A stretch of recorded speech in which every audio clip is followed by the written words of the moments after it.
tell us a little bit about that, please? Yeah, Dynamic Universe grew out of my concern that the new digital multimedia platform growth over the last couple of years has sort of almost been ignored by the film and television business other than as an add-on. So everybody knows about the big films that have a little game you can go play, or the merchandising, or the odd webisode series like Lonely Girl 19. But this led me to a view that ultimately the landscape's going to change radically over the next few years, whereby we'll no longer be talking about, oh, we're going to write a film, we're going to write a web series, we're going to write a TV episode or whatever. The way forward, I think, is to actually think in terms of actually creating worlds, dramatic worlds, made up of key elements that have characters in them, and then putting a team around that world that is capable of taking that particular, all the elements in that world, i.e. the look of it, the feel of it, the characters, the overall concerns of that world, out onto multiple platforms. So, for instance, you might have one world from which you would generate a web series and mobile downloads and perhaps a graphic novel. There would be another world in which you'd ultimately do a series of mobile downloads leading up to a game that may ultimately then lead to a web series, which may ultimately lead to a film. And the whole thing is about actually looking at a particular dramatic world and going, this is the core IP. The people who put this together own a share in it. We then develop that with particular publishers, broadcasters, or particular production companies, and or ourselves. And then we jointly share in a sort of licensing agreement from that dramatic world that those creators have put together. So it's a radically different model from all the old models where writers were being commissioned to do a particular set narrative piece of work. This is going, no, this isn't about narrative in the first instance. It's about crafting a world in which narratives can be generated. And that, in essence, is what it is. And so the writer's job changes into... It's a different imagination, a different requirement really from them. It's a different initial requirement. I mean, by default, all writers, when they've written a great script, have created a particular dramatic universe, a particular dramatic world.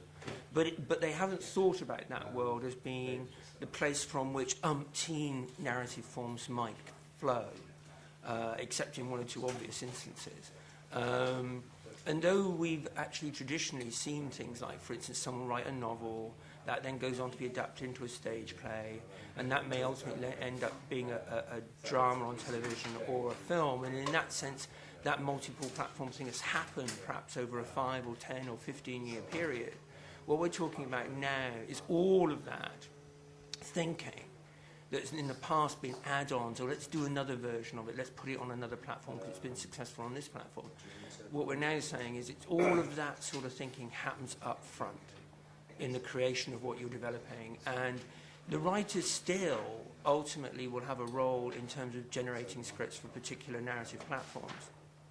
But the initial job of the writer and other creators that they're working with are coming up with these dramatic worlds that have the potential for generating numerous different types of narrative engagement. And how does very briefly, Phil, how would a writer prepare for this brave new world?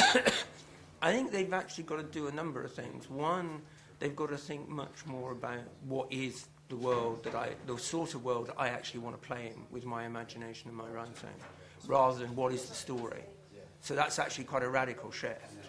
I think they are going to be teamed up with animators, graphics novelists and people like this far earlier on in any process than they've ever conceived of before. I see a merging between the two worlds of live action and animation on a big scale in a way that's hardly been contemplated to date. I think there will just be, and I think there will be games people sitting down at tables very early on in the process and bringing characters to the table in the way a writer traditionally brought characters to a table. And going, okay, I've got this game idea, it's got these characters, and I've sort of got this universe. I've got a bit of it to basically, other people, and then being engaging writers and other people to engage in expanding that till you've got a full-blown entity. And you've set up a company to sort of kick this off? Yeah, I mean, basically, Nyack, which is my film production company, that's been in operation now for about 3 years, and we've got our first film hopefully going to shoot next spring. Is going to be the bedrock company that's going to develop this whole new program throughout next year. And in fact, those first films that we're doing will become almost like small prototypes of that sort of digital platform approach. But in essence, from here on in, I won't be sitting down with writers and going, okay, let's write a script together. I'll initially be sitting down with probably more than one writer and going, okay, what's the dramatic universe that you want to create? And work with, bring me the whole thing worked out. And then we'll put together a team of people who could potentially look at these exploitations on lots of different platforms. Phil Parker, thank you very much.